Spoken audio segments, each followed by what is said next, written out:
పంజాబ్ ఎన్నికల్లో కేజ్రీవాల్ ఊపు పెంచేశారు. ఎన్నికల ప్రణాళికతో దుమ్ము దులిపేస్తున్నారు.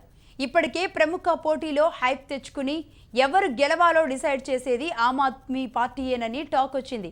ఇప్పుడు కేజ్రీవాల్ ప్రకటించి ఎవరినో గెలిపించడం కాదు, తామే గెలిపిస్తామని కేజ్రీవాల్ సవాల్ చేస్తున్నారు. పంజాబ్ ఎన్నికలు ఆసక్తిదాయకంగా మారాయి. అధికారంలో ఉన్న అకాలీదళ్ బీజేపీ ప్రభుత్వంపై వ్యతిరేకత ఉందనే అంచనాలు కాంగ్రెస్ కు ఊపు తెచ్చాయి. సిద్ధు రాకతో అది మరింత పెరిగింది. అయితే 3 నెలల క్రితం నుంచే పంజాబ్ లో హల్చల్ చేస్తున్న ఆప్ మాత్రం చాప కింద నీరులా మొత్తం చుట్టేస్తోంది. ఆప్ గట్టిగా నిలబడి ఓట్లు తెచ్చుకుంటే ప్రభుత్వ వ్యతిరేక ఓటు చీలిపోయి తమకే బెనిఫిట్ జరుగుతుందని అకాలీదళ్ ఫీల్ అవుతోంది.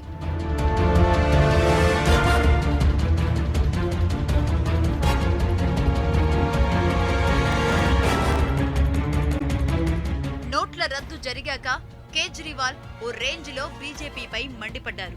ఇతర పక్షాలకు భిన్నంగా అసలు నోట్ల రద్దును వెనక్కి తీసుకోవాలి అంటూ డిమాండ్ చేశారు. నరేంద్ర మోడీపై డైరెక్ట్ అటాక్ చేశారు. ఇదంతా పంజాబ్ ఎన్నికల కోసమేనని అందరికీ అర్థమైంది.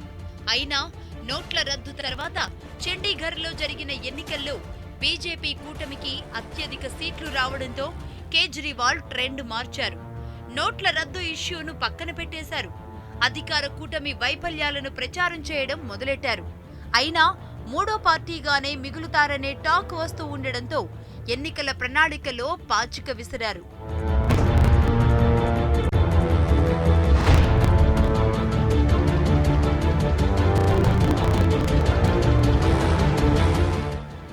₹5 భోజనం, 25 లక్షల ఉద్యోగాలు, కరెంటు బిల్లు సగం చేయడం లాంటి ఇంట్రెస్టింగ్ వరాలను కేజ్రీవాల్ ప్రకటించారు. ఢిల్లీలో ఇప్పటికే కరెంటు బిల్లులు తగ్గించి చూపించారు కేజ్రీవాల్. కొత్తగా పంజాబ్ లో యువతరాన్ని ఆకర్షించడం కోసం 25 లక్షల ఉద్యోగాలు కల్పిస్తామన్నారు. మన గ్రేటర్ హైదరాబాద్ స్టైల్లో ₹5 భోజనం పెడతానని కొత్త పథకాన్ని ప్రకటించారు. మరి కేజ్రీవాల్ క్రేజీ వరాలు పంజాబ్ లో పవర్ కు ఎంత దగ్గరగా తీసుకువెళతాయో వేచి చూడాల్సిందే.